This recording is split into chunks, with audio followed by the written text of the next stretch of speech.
जिंदगी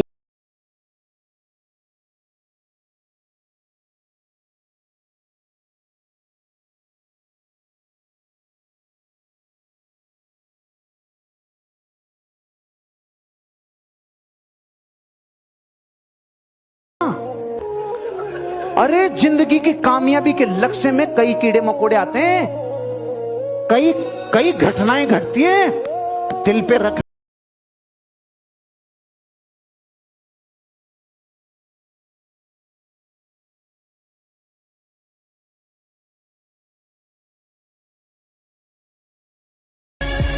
आप रोज सुबह बिस्तर से क्यों उठते हैं?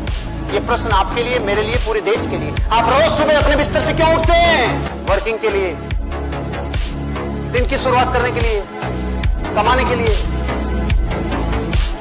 अपने आलस को दूर करने के लिए, सपने पूरे करने के लिए, कुछ सीखने के लिए।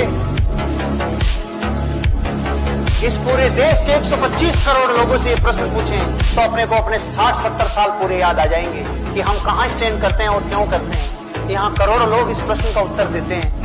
और साहब क्या है ना, पूरी हो जाती है तो फिर उठना ही पड़ता है, ऐसे थोड़ी है, पढ़ी थोड़ी नहीं है भाई साहब। लो, करोड़ों तो इसीलिए उठते हैं।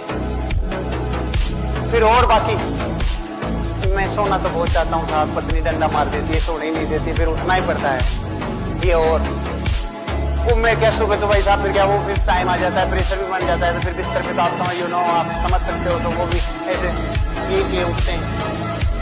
फिर नारियों से भी पूछा, औरतों से पूछा, आप क्यों उठते हैं? मुझे साल क्या है, उन्हें डिब्बा बनाना पड़ता है, डिब्बा तो डिब्बा बहुत जरूरी है, बच्चों के लिए डिब्बा, पढ़ने के लिए, मतलब ये डिब्बे के लिए उठते हैं। कुछ परसेंटेज लोग हैं इस देश में जिनका उठने का कारण इतना स्ट्रांग है कि अगर 1 मिनट वो देर हो जाए तो प्रकृति रोने लग जाए। अगर इतना स्ट्रांग कारण आपका उठने का है तो रोज ये प्रकृति खुली बाहों से आपका स्वागत करेगी। एक आदमी था, जहाज में जा रहा था, जहाज नष्ट हो गया, डूब गया। एक वो अकेला बच गया। वो किसी टापू पे चला गया और टापू पे जाने के बाद 2-3 दिन तक तो भगवान को गालियां देता रहा। तूने कहां लाके पटक दिया, मैंने ही जिंदगी में तेरा क्या बिगाड़ा था, मैंने किसी का कुछ नहीं बिगाड़ा, यहाँ लाके पटक दिया, मुझे यहाँ कौन बचाएगा, भगवान कोई बचाने नहीं आ रहा। 3 दिन तक गालियां देके थक गया। तो फिर उसने थोड़ी लकड़ियां काटी, थोड़ी सी झोंपड़ी बनाई, थोड़ा जीवन जीने के लिए सहारा बनाया और थोड़ा सा रहने लगा और अपना शिकार करके और आसपास में जो टापू पे कुछ होता था वो खा के अपना काम चलाया। 10-15 दिन से जिंदगी आराम से चल रही थी।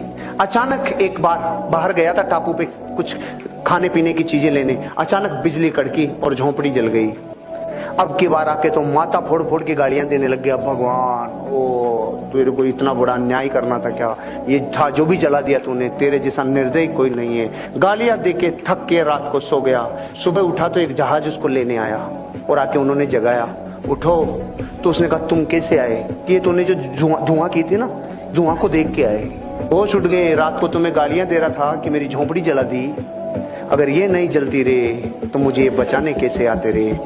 इस देश के, इस दुनिया के लाखों करोड़ों लोगों की जिंदगी की झोंपड़ी जब जलती है तो वो ऐसे ही विश्व को गालियां देते हैं। जब भी जिंदगी में कोई विफलता आए, कोई विपदा आए, कोई संघर्ष आए तो जलती हुई झोंपड़ी समझना और अगला स्टेप यही होगा, कोई होगा जो आपको अपनी जिंदगी में उभारने के लिए, बचाने के लिए आएगा।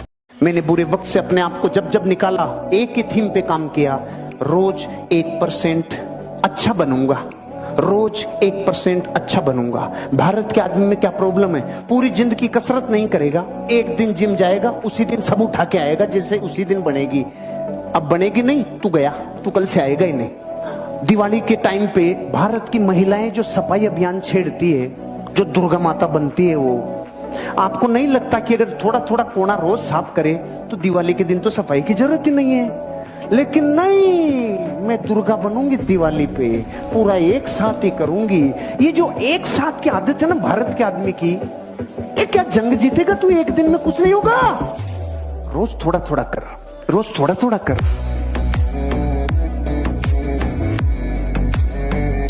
किसी के काम ना आए हुनर उसको नहीं कहते,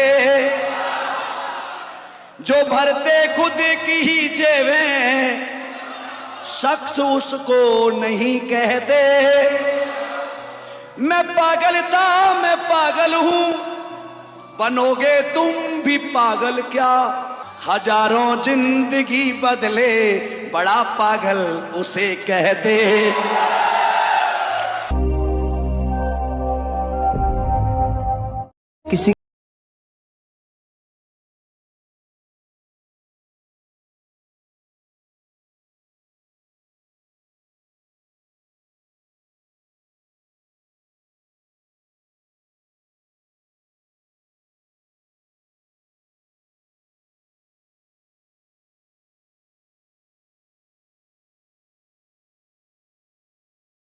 ये करता है ना, फिर शाम को इसके ऊपर विराजमान कौन होता है?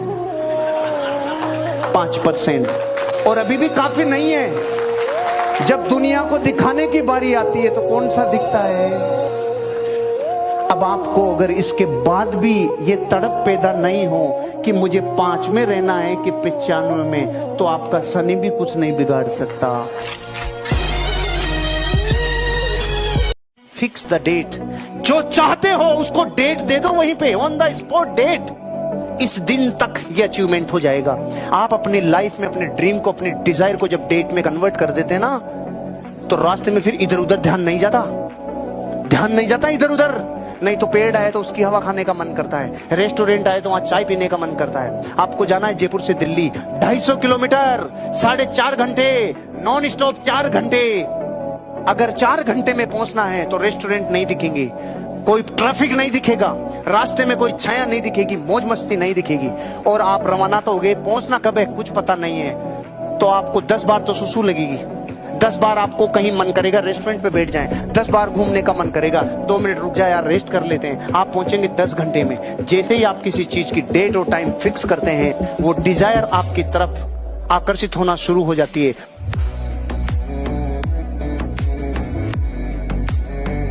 जो खुद की नजरों में अपना रेस्पेक्ट करता होगा, खुद की नजरों में अपनी इज्जत करता होगा, पूरी दुनिया कह रही है तेरे अंदर हीरा है, तू डायमंड है, तू खुद की रोशनी से चमकेगा पूरी दुनिया। और अंदर से आवाज आ रही है मैं तो कोयला हूं। बाप दादा ने तो बोला तू कोयला है साले, और बचपन में मास्टर जी ने बोला तू गधा है, फिर फिजिक्स के मास्टर जी ने बोला गधे कहीं के मुर्गा बन जा। साला गधा हूं कि मुर्गा हूं आज तक पकड़ में और नहीं आ रहा, मैं हूं क्या? तू अंदर से क्रांति है, तू चैंपियन है। ये खुद को जिस दिन अपनी नजरों में अपनी वैल्यू बढ़ेगी, आपका ट्रांजैक्शन बदल जाएगा। ट्रांजैक्शन बदल जाएगा।